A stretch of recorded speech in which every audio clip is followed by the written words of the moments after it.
Natasha Sumner, and I am from Santa Rosa, California. Growing up, I was a rough and tumble kid. I loved to be out in the dirt, out in nature. It was, the place where I felt most at home. And my mom really wanted me to look girly. In her mind, girl equaled dresses, long hair, and that sort of thing. It was unpleasant as a kid to have to do that. It was uncomfortable. And I do recall one specific instance where I had to wear a white dress for communion with a little bridal looking kind of headpiece.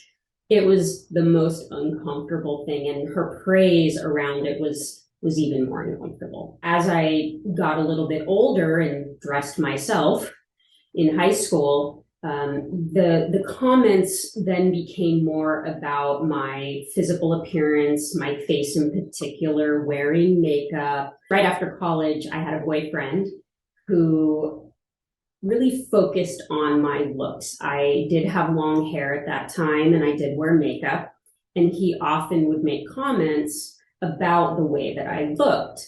And I recall one particular time where he made a comment that he said, "You should wear makeup all the time because that's how you look pretty." And it was pretty devastating to me. And this carried through really all the way through my 30s, up until my late 40s, really, in my professional life, being in court, showing up as what others would perceive as a straight, feminine, straight woman. And then COVID hit. And I was getting a new job at a new law firm, which was very exciting. And so I took this even more as an opportunity to show up the way that I wanted to with people who I'd never met and they'd never met me. This would be how they would see me. I had a friend who was a hairdresser. And I remember that day, we texted, it was COVID, we had to wear masks, but she was willing to, do this for me. She got those clippers out and started shaving the side of my head. And it was like freedom. But the car ride home, even, it was like a new lease on life, I guess, in some way. And I remember just being at home, sequestered as we all were, and looking in the mirror and seeing me. I felt so comfortable at my new job. I really enjoyed, being on camera with all of the new people who I was meeting, and it was going, just going along, and it just felt really good. And I, over time, would shift my hairstyle to something different, but it was always in a way that felt like me. So one day, I was on a video call with a prospective client. A few maybe days or a week or so after the last call, one of the folks who was on the call with me, who is works for the same firm, mentioned to me that this prospective client referred to me as the one with the short hair. She said this to me not to hurt me, of course.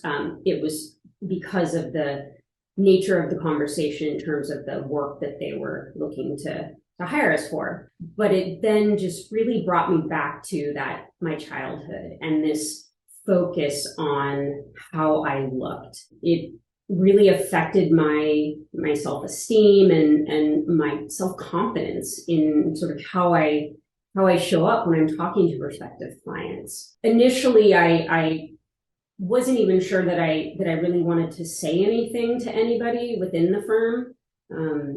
It's always, this is a prospective client, and do I talk about this? And maybe I just kind of shut up and just let it go, basically.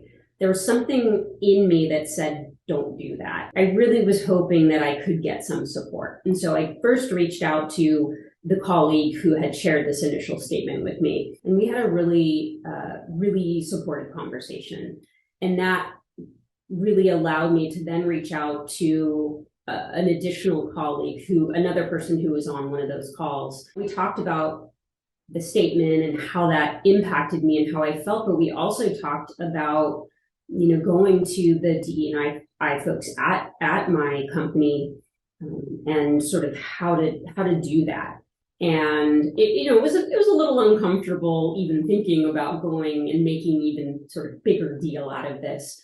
And I also felt kind of a sense of, I want to say the word pride, which is funny. I felt a sense of pride in that I was willing to kind of go outside of my own comfort zone. Today, as you can see, I cut my hair short and revel in it all the time and really enjoy it.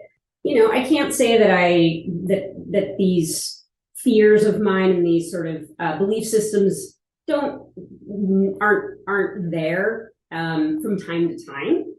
But knowing that I have support within the firm, I have support in my personal life, I'm able to. The impact is different, and I don't feel any desire to change how I look. Being able to reflect on my childhood has actually, it's just such an interesting thing that we come full circle, and then coming back to today at much older and really I'm really back to that 6-year-old again, and it's like, again, I use this term coming home, but that's what it feels like.